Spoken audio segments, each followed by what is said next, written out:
उपचुनाव के नतीजों ने बढ़ाई बसपा की टेंशन। क्या गठबंधन की राह पर फिर लौटेंगी मायावती?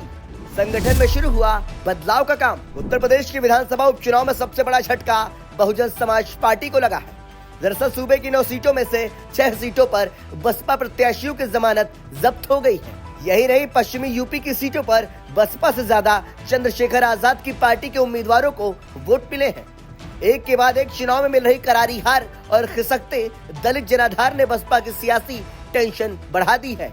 ऐसे में मायावती जल्द ही कुछ अहम कदम उठा सकती है, जिसमें संगठन में बड़े फेरबदल और गठबंधन की राह पर लौटने का फैसला हो सकता है।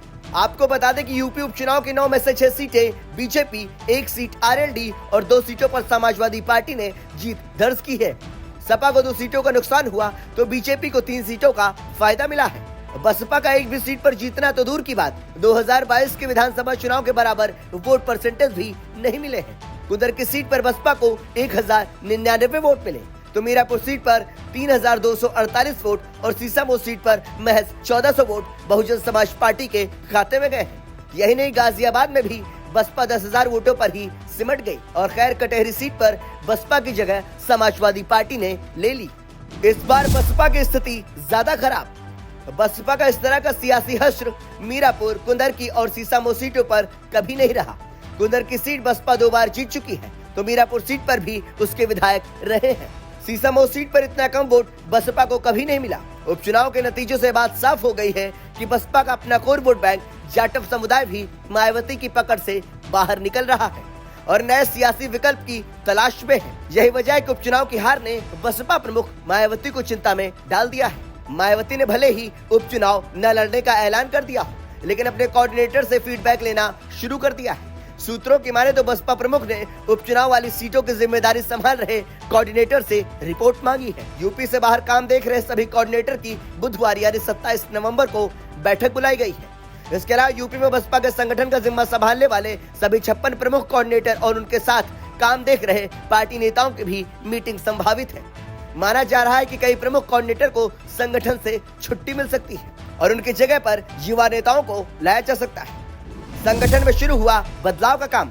मायावती ने बीते सोमवार से ही बसपा संगठन में बदलाव का काम भी शुरू कर दिया है। झारखंड में पार्टी संगठन का काम देख रहे गया शरण दिनकर को बुलाकर कानपुर की जिम्मेदारी सौंपी है। वहीं धर्मवीर अशोक को पूर्वांचल से हटाकर बुंदेलखंड में लगाया गया है। ऐसे ही कई नेताओं को उनके मंडल से हटाकर अलग अलग क्षेत्रों में लगाया गया है। चंद्रशेखर आजाद के बढ़ते सियासी आधार को रोकने के लिए मायावती कई बड़े अहम कदम उठाने की दिशा में भी मंथन शुरू कर दिया है। गठबंधन में वापस लौट सकती है मायावती। राजनीतिक विश्लेषकों का मानना है कि यूपी उपचुनाव के नतीजों के बाद मायावती भी इस बात को सोचने के लिए मजबूर है। माना जा रहा है कि मायावती अब एकला चलो की राह के बजाय गठबंधन की राह पर लौटने का फैसला कर सकती है। उत्तर प्रदेश विधानसभा चुनाव 2027 में है, लेकिन उससे पहले दिल्ली और बिहार में चुनाव होने हैं। बसपा बिहार के 2021 के चुनाव में गठबंधन के तहत चुनाव लड़ी थी और 1 सीट जीतने में कामयाब रही थी। वहीं बिहार उपचुनाव में बसपा 1 सीट पर काफी अच्छा चुनाव लड़ी है। बसपा को गठबंधन की राजनीति करना तो किसी छोटे दलों के बजाय बड़े दलों के साथ मिलकर चुनाव लड़ने की दिशा में मायावती को कदम उठाना होगा, क्योंकि बिहार और उत्तर प्रदेश दोनों ही जगह 2 मजबूत गठबंधन है।